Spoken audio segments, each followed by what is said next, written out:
Thank you, Noel. Ladies and gentlemen, you know, this is a special occasion for me. It was a special occasion before Bill Draper got up here.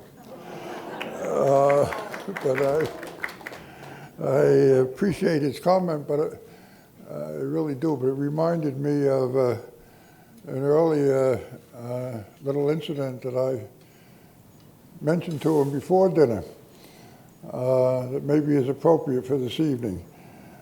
We were both addressing a very large audience of venture capitalists in New York, God knows, 20 years ago. And Bill was up before me as a leading venture capitalist, and he'd left a big notice on the lectern of his opening remark. He said, if I were not an optimist, I couldn't be a venture capitalist. And I saw that, and I was inspired. If I were not a pessimist, I could not have become a central banker. That has some relevance to what I want to say this evening. I personally have a great opportunity to sing the praises of a conservative, old-fashioned banker. There are those that think that's a dying breed, but not we central bankers.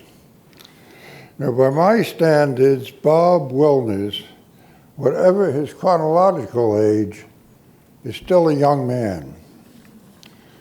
It was more than 30 years ago that he found the fountain of youth not in Florida, but of all places, Buffalo, New York.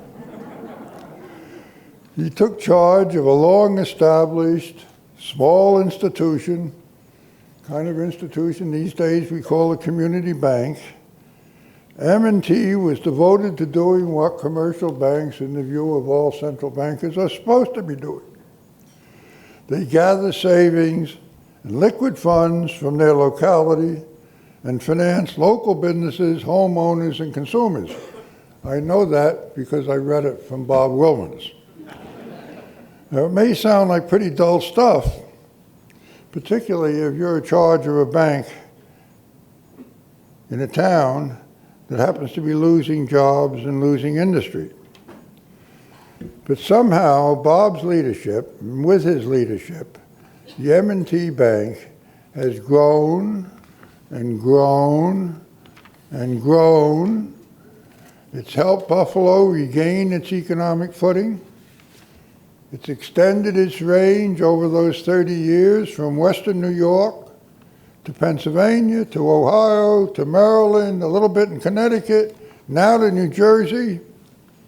And you can occasionally even find an M&T office right alongside the comparative giants in New York City. It's also true you may even find Bob Wilner's on his old bike, old bank too, but an old bike.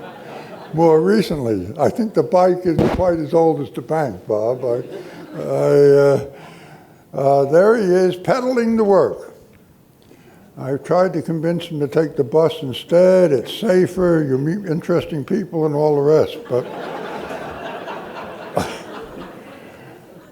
now, all of that, I confess, falls a little short of foreign policy. But we can think of M&T as a small community. We no longer can think of M&T as a small community bank. For sure, it is not a financial casino. It's quite contented doing the same old thing, taking care of the basic financial needs of its local customers, now ranging over a sizable part of the United States.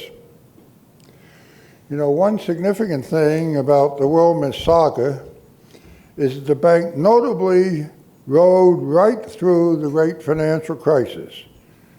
It may have had to blink once or twice, but it never needed outside assistance. Quarter after quarter, year after year, it's made quite a lot of money. I have to tell you that during Bob Wilner's reign, M&T stock has risen 100 times. That amounts to a return of 20% per year. As one normally sour bank analyst put it to me recently, the M&T stock record is just off the charts. Who would have imagined that record when Bob Wilmers went to Buffalo decades ago? Well, I want to tell you one person must have. His name is Warren Buffett. I think Warren is the happiest beneficiary, owning as he does the biggest single chunk of the bank stock. Now, unhappily, I bear no resemblance to Warren Buffett. But there is another reason. To my mind, a more important reason that I am very happy about Bob Wilmers. He likes banks. He likes banks that stick to their basic knitting. No speculation, no trading in fancy derivatives, a true respect for the slogan you often hear about banks or from banks, but seldom followed and often violated. The customer relationship comes first. Somehow, M&T has resisted the lure of big bonuses, of pervasive conflicts of interest, of super sophisticated financial engineering that's all too common in the world of banking today. Now, as you're aware, I spent a good part of my own life as a bank regulator. So in approaching the need for a safe and sound banking system, Bob Wilmers and I think have a lot in common. Now, in saying that, don't make a mistake. I don't want to suggest for a moment that Bob actually likes regulation. But given the enormous complexities and misplaced incentives characteristic of today's financial world, he does recognize the need for some official oversight and rules of the road. He also knows that regulation can become unnecessarily overbearing. It feeds upon itself in endless detail. He thinks there are too many regulators, overlapping in their demands, yet oblivious to gaps in understanding and analysis. And I have to tell you, he's right about every one of those points. He wants to see changes. He even does a bit to encourage change. But I have to tell you, he doesn't rely on lobbyists with special interests to carry the message. I read in the materials that he happily sent me about the accomplishments of M&T before this evening. One fact which is maybe relevant to the problems in Washington today. In 2011, happened to be in 2011, probably more today, the 6 largest banks in the United States, which account for more than half the assets of banks in the United States, employed among them 240 registered lobbyists, 60 lobbyists per bank. Now that's enough to make trouble in Washington, I have to tell you, and helps to account for all those useless regulations. Bob approaches it differently. He puts out detailed analyses of what is, in fact, unnecessary. He suggests where simplification is sorely needed. He points out where costs can be cut. And that's particularly true in the case of a true community banking committed to serving the needs of small business customers. Now, all of that's good and sensible, but more than that, I have not read one word from his pen. I have not heard him make one comment against the basic wisdom of the Volcker rule.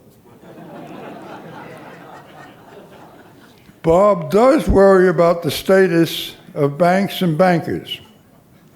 He worries about the decline, and rightfully worries about the decline in public trust in once respected institutions.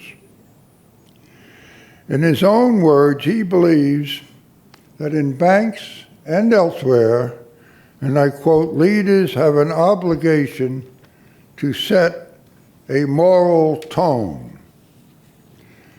Bob Wilmers, in his person, exemplifies that leadership, and I'm delighted to be able to present to you the Foreign Policy Association honor. It's a longer phrase than that.